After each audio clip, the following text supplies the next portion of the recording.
Hey guys, welcome to another episode of South African Coin Talk. And today we're going to have a short burst video on a subject that many people have been asking me to do, and that is on coin grading.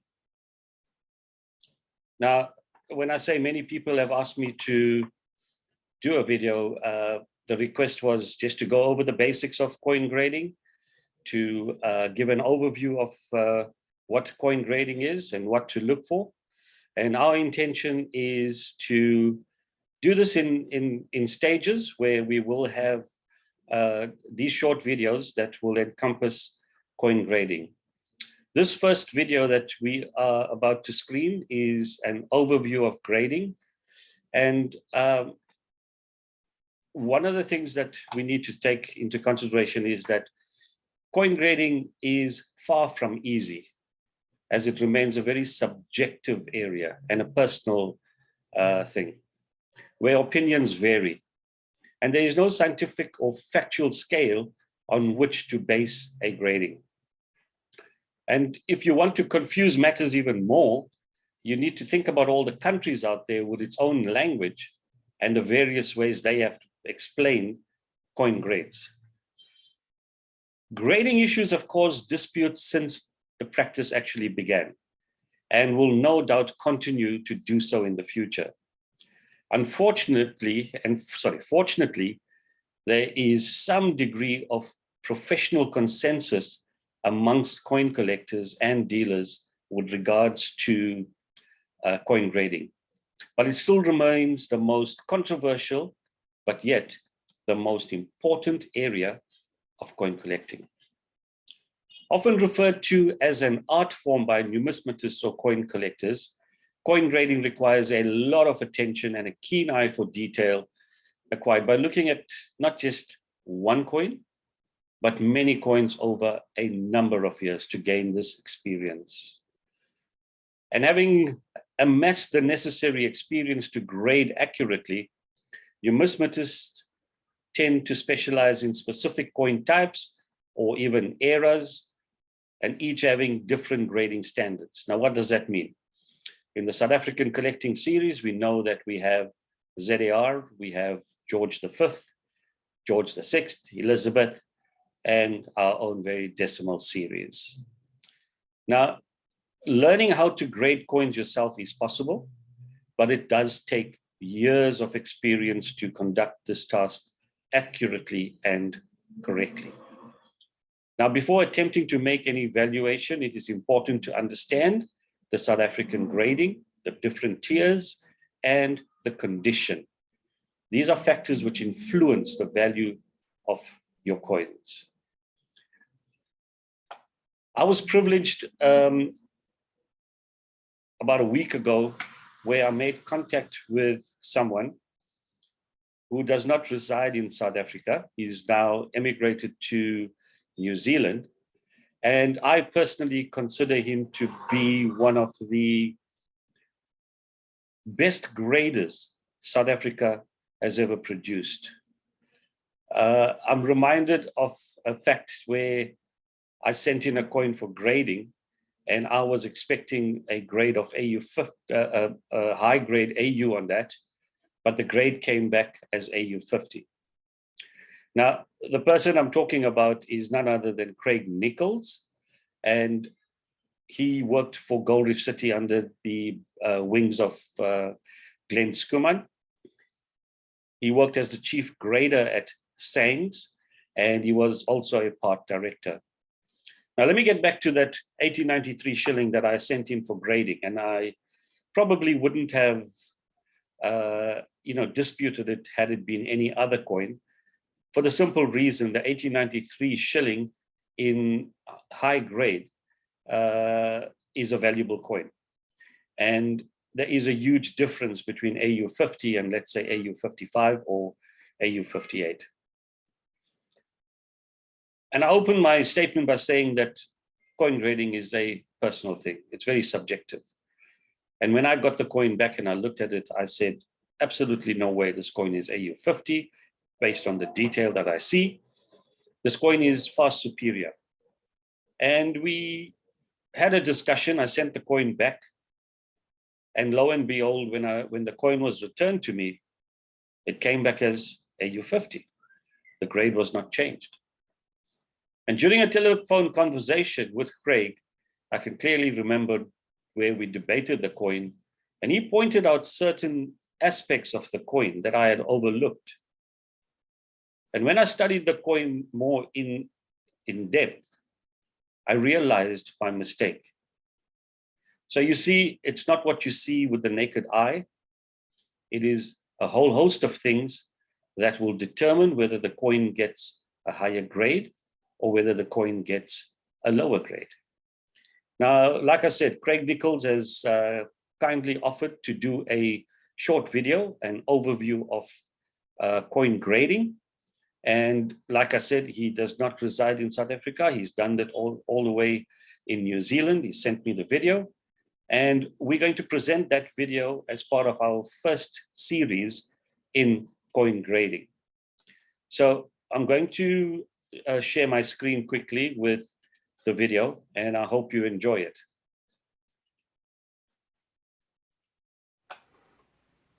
Hey guys, my name is Craig. I used to be a general manager at Gold Reef City Mints, and I used to be a director of a company called SANGS, which is the South African Numismatic Grading Service. It's probably one of the only grading companies in South Africa. I use the words used to be because I'm no longer in the industry, so I don't live in South Africa anymore. I was contacted by Anthony Governor, who's probably one of the godfathers of South African numismatics, and he asked me to please come up with a small video of the basics of coin grading. Yeah, so on this video we're basically just going to cover a couple of topics, a couple of questions that I've been asked over the years, and yeah, as I say, just a brief view of coin grading. Straight from the start, I just want to say that obviously this is my view and opinions. Everyone's got different views and opinions on grading. But yeah, just the basic facts. Coin grading has been around for years and years. I remember in the old days, the old school coin dealers that are part of an association called SAND, which is the South African Association of Numismatic Dealers. You can Google that association and you know, get a little bit more info about them. But some of the older dealers, when we used to go into their shops to go and buy coins, they used to have coins in a little white kind of a pocket or a sleeve, and then that particular dealer would have his own grade on the actual insert itself in it of how he graded the coin. So you know, you had your basics like your date of the coin, the denomination or what the coin was, and then that dealer's grade. So grading has been around for years and years. It's obviously, as time's gone on, it's got a little bit more complex, and it's a little bit more modern, where now the guys put them into those capsules, those plastic sealed capsules, which are put into a kind of a sonic press in that, and they kind of seal together, so it makes it airtight and watertight, which is obviously protects the coin. Now, as I've mentioned before, over the years that I was grading in that, you know, a lot of people would say to me, why grade coins? Now, as I mentioned before, and that, you know, when it comes to grading coins, and that it protects the buyer and the seller.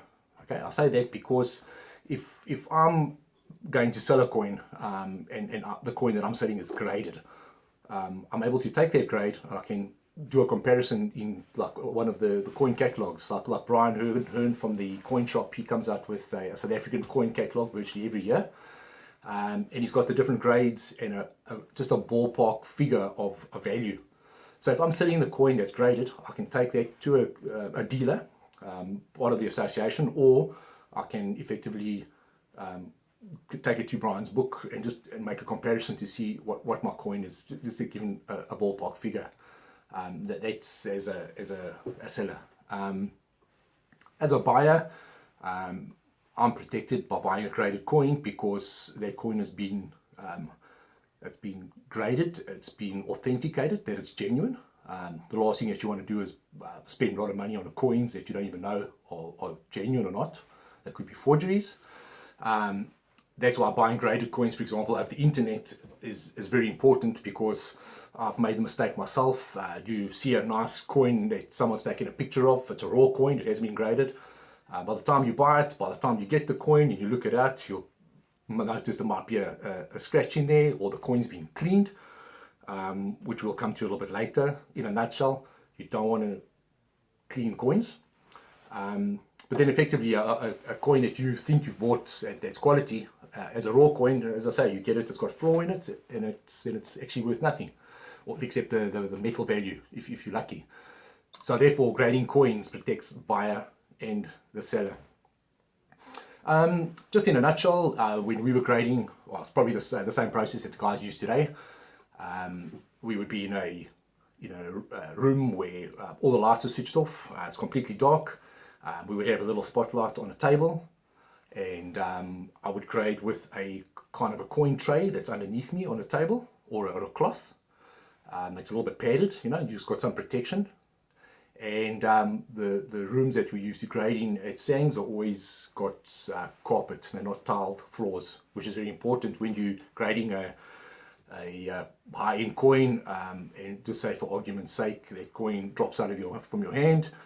If it lands on that coin tray or on a carpet, it's kind of protected. The last thing you want to do is drop a high quality coin onto a tile, and that's immediately a nick on the rim, or a scratch, and that coin loses value.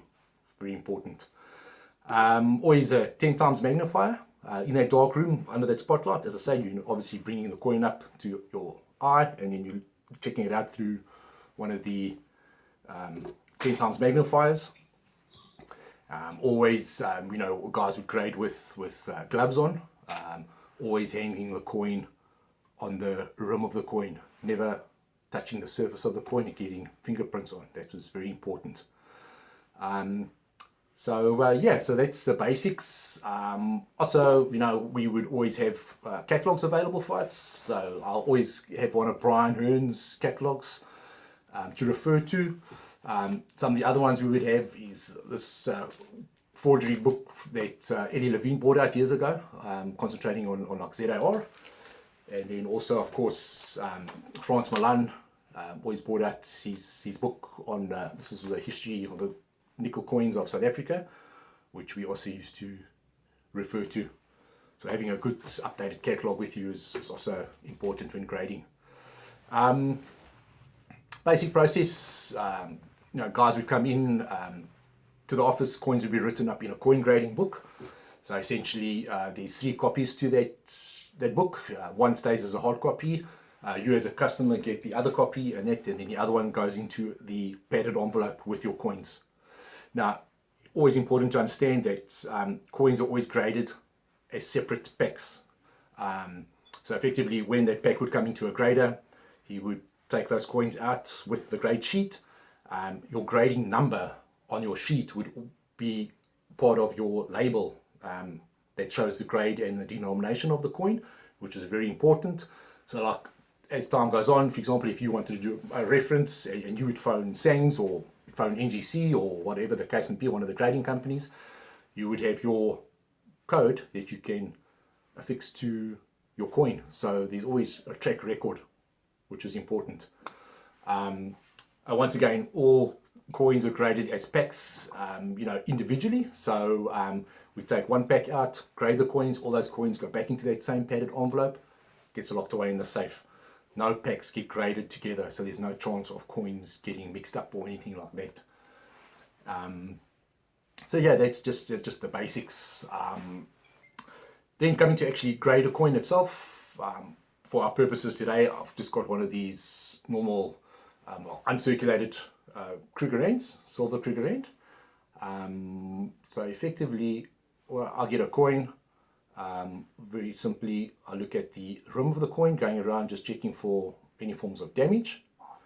And then you always look at what we refer to the high points on a coin. So effectively, just the basics. When a coin is struck, it's a blank. You've got your two dies, your obverse and your reverse die. So basically your coin goes between those in a collar. Now that's where you get your rim edge from. So basically the blank goes into the machine. When the top die comes in, it gets stamped. The actual blank itself expands against the milled collar, and that's where you get your edging. In the old days, believe it or not, guys used to check the validity of the coin by checking the teeth. If I'm trading or bartering with a coin with something for goods, and I know this is 7 grams, if I pass it on to somebody, they know that they're getting 7 grams because it's a complete coin. They'll check the teeth. If there's any scrapings that are off that coin, then effectively that coin, instead of being 7 grams, it could be 6.7 grams. You know, so somebody's doctored the actual rim of the coin. So like, that's another reason why the guys use what we refer to as a milled edge, the teeth going around the coin. And also on the forgery side of things, especially like with Kruger Rains, you could actually check the teeth of a circulated coin and a proof coin are different. So yeah, so effectively that was the process of, as I mentioned, blank goes into a machine, and your obverse and your reverse dies come together, and your motive gets stamped into both sides of the coin. Now, also with grading, you refer to the Sheldon scale grade, which is a system where you've got different grades in different levels, conditions going from a proof coin down to one of the bottom scale coins, which is basically a VG or very good coin. Now, each grade down the Sheldon scale, as I mentioned, you can Google what a Sheldon scale grading system looks like, and that's effectively what the guys at Sangs would work with, and the guys at, like say, NGC or PCGS, the 2 grading companies in the States. Proof coin struck on a highly polished die, and the blanks themselves are polished, so you get a high-end coin. So when grading, just in a brief, you're looking at the certain high points on the obverse and reverse side of a coin. So if we're grading, for example, ZAR coins that had the image of Kruger on the one side, high points on Kruger's motive would be his hair. If he's got a full head of hair, shine, crisp lettering, sharp lettering, then obviously the coin's in a better condition than say something, for example, where his hairs look something like this, then not such a great coin, showing us a lot of wear. That's also basically on the obverse side of a ZAR coin. On the reverse side, we would check on the various forms of the oxwagon, the wheels. So again, every coin would have certain amount of high points to them, and you would look, for example, if those high points were showing signs of wear, then obviously the chances are that coin would start dropping a grade from, for example, looking at the hair. Very important, Kruger, we looked at the eyebrow. His eyebrow was a high point. Another couple of facts, if you're looking at, for example, George V coins, then you would looking, for example, at the crown that he was wearing. Those were where the high points were. The Union coins or Elizabeth coins, you're looking at her hair once again, and so any motive that you've got, for example, even was the ship, the dromedaris on the coins, you would notice, for example, the sails. Some of the sails would, for example, high points. So that we would look at, and then also very importantly, you're looking at the what we refer to as a field of the coin. Now, your fields of the coin is basically the sections of the coin that do not have the motive. So it's basically the shadows around the motive. For example, that's referred to as the fields of the coin. It's very difficult to explain when it comes to this video, but if you're holding a coin in a certain light and you just move it around from side to side, and you're in the right darkness, you've got the right amount of light with your spotlight, you will notice what they refer to as the hourglass effect. That basically runs through the field of the coin by just tilting it from side to side. And that's if you've got a good hourglass effect, then well, that's a pretty decent coin, which is what you're looking for. As I mentioned earlier, guys, the last thing you want to do is basically clean a coin, because effectively you might have top class coin, which you used to see, and then there could be a little mark on the coin, and then people will go and use all funny detergents and things to clean the coin, and they would use the wrong type of cloth. So when it comes to, like, for example, drying a coin, instead of dabbing a coin, they would rub it. The minute you rub a coin, especially if it's a high quality coin, also depending on the metal of the coin, you're going to leave surface hairlines or scratch marks, and that totally devalues the coin. So please do not clean any coin. If you have got concerns on a coin that you want a mark taken off, go to a registered dealer or somebody that's in the know, and even if it means paying a bit of bucks, and then they can professionally clean the coin for you, that's what you want to do. Especially when you're buying, for example, raw coins, as I mentioned, on the internet. You've got to be very careful about that. So therefore, again, stick to a graded coin. Yeah, guys, as I said, this was basically just an overview. Thank you for your time. I hope you enjoyed this video. And Anthony, thank you once again for the opportunity. And take care. God bless. Ciao.